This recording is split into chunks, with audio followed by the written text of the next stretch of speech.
So, the long-awaited review of Tintin has now finally arrived. I, on Thursday, saw the film myself in IMAX 3D.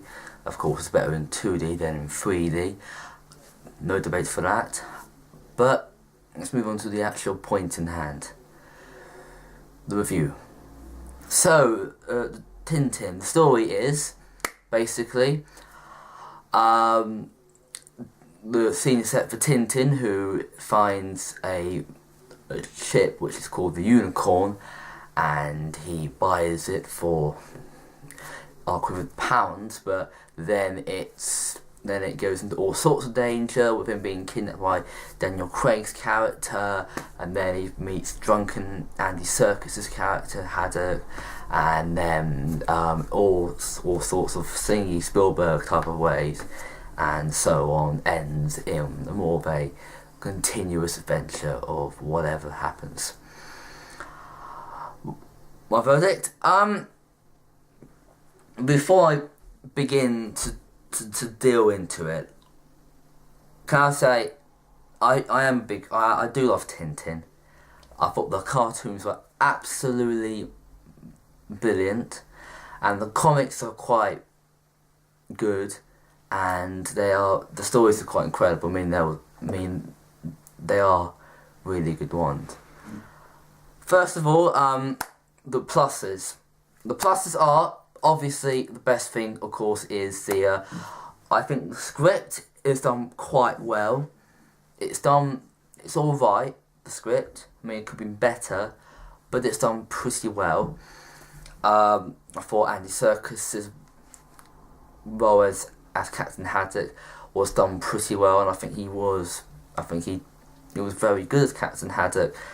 Daniel Craig's character, once again, he's a fantastic actor, Daniel Craig, as we've proven fact time and time again, and it's proved me he's a good actor.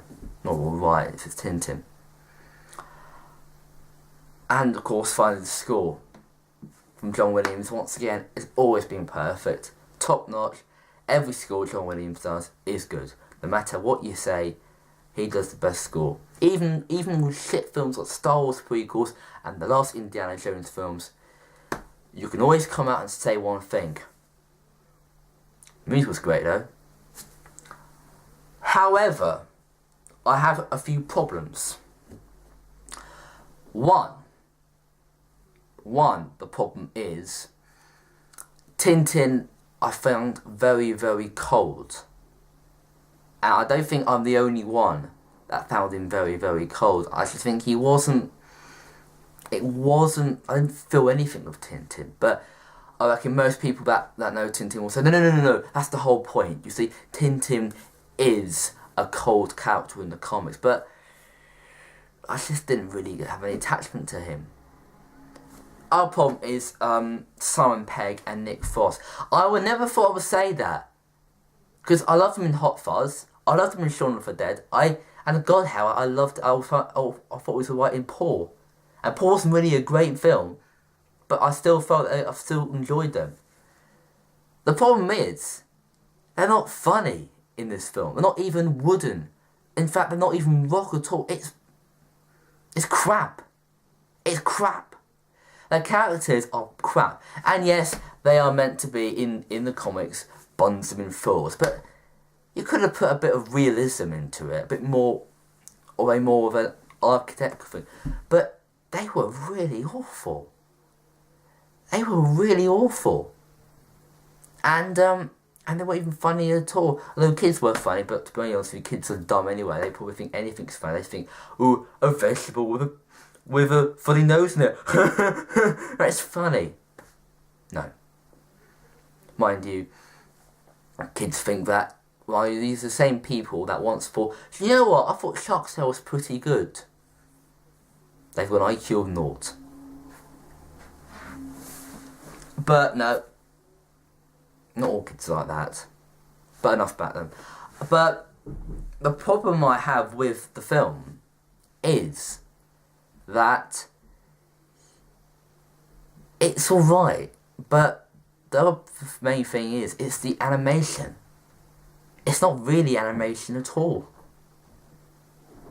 I mean, the thing is, it's CGI animation. I don't really imagine. It's like when Beowulf came out. That was an awful film. It was truly vulgar and revolting piece of garbage. And Tintin. It's not a bad film. It's not a bad film. I'm not saying it's bad. It's not bad. It's good. Spielberg has done his absolute best at doing what he can, and Peter Jackson's done alright. But I didn't really feel anything in the film. There wasn't any feeling in the film. It didn't make you feel, that's really great, that's incredible, or that is funny. There was nothing. Overall, is it worth to go to cinema for? Well, I think it will be. You should go to cinema to see this film anyway, just because it's Tintin and it's a Spielberg film. Rating, 3 stars. 3 stars. And that's not a harsh rating. Not a harsh rating. But it lacks something. And that's never been the case with a Spielberg film. Except the last Indiana Jones film. So, overall, alright. Lacks heart. And lacks substance.